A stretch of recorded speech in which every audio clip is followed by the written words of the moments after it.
This week on What Would Michael Do? Coconut curry butternut squash soup. There are all kinds of butternut squash soup recipes. This is my new favorite. It's really delicious. It's a little bit decadent and naughty. It's the perfect appetizer first course, even for Thanksgiving, which is right around the corner. Let's get started. You're gonna love it.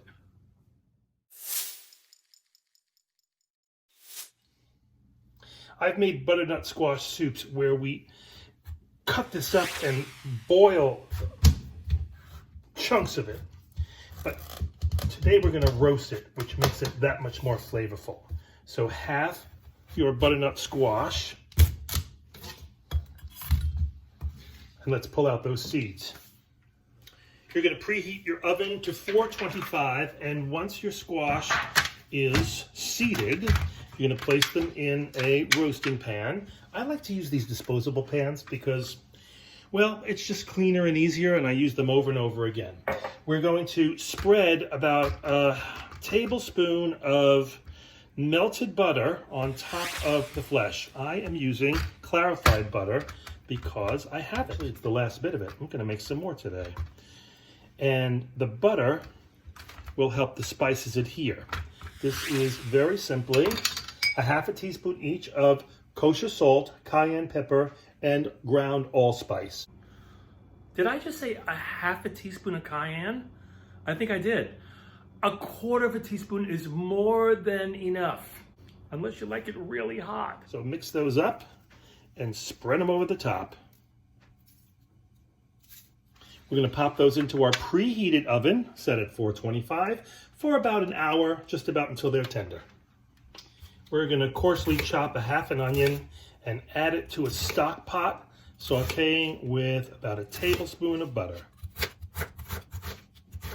Once that melted butter starts to brown, we're going to stir in our chopped onion.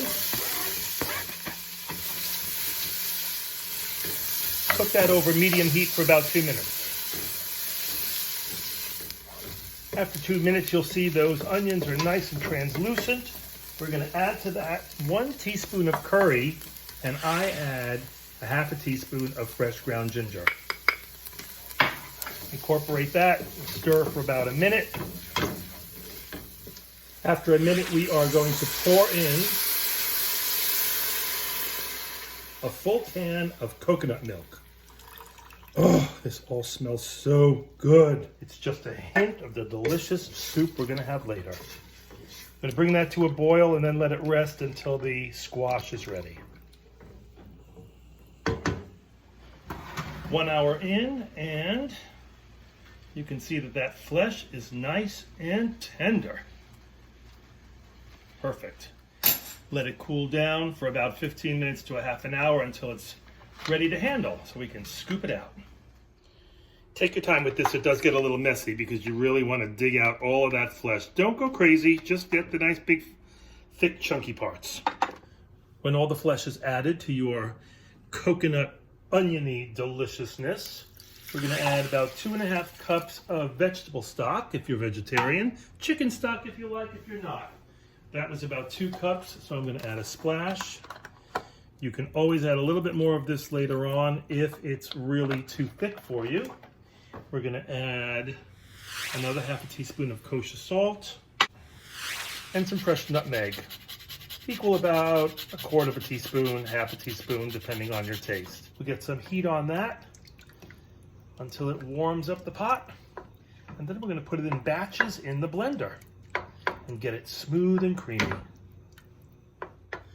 Once you put a little heat on that pot, you can break up those chunks pretty easily with a nice wooden spoon, or any spoon of your choice. Once in a while, I dig out Grandma's ladle, and this is the perfect opportunity because I want to take nice big ladlefuls.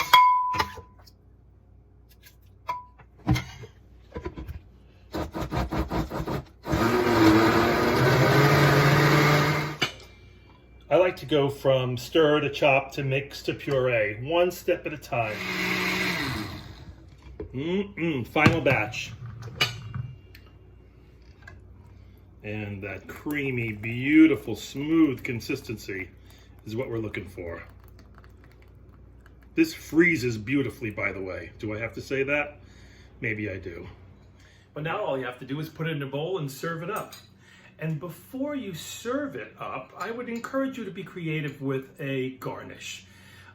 Something green, you could do some chopped chives or a little bit of cilantro. I like to toast some coconut flakes or some pepitas, or a little dollop of creme fraiche or sour cream. Use your imagination. A little nutmeg or a cinnamon. Think festive. Think delicious.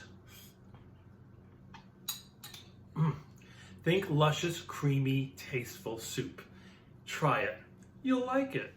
And if you haven't done so yet, please consider subscribing to this channel so that you can get a notification every time there's a new What Would Michael Do uploaded. It's usually about once a week. Hit that little subscribe button, hit that little bell next to it, and you'll be sure to get one email a week that just says, if you want, there it is. Next week we'll do the autumnal hash, another perfect side dish for Thanksgiving. Thanks for watching.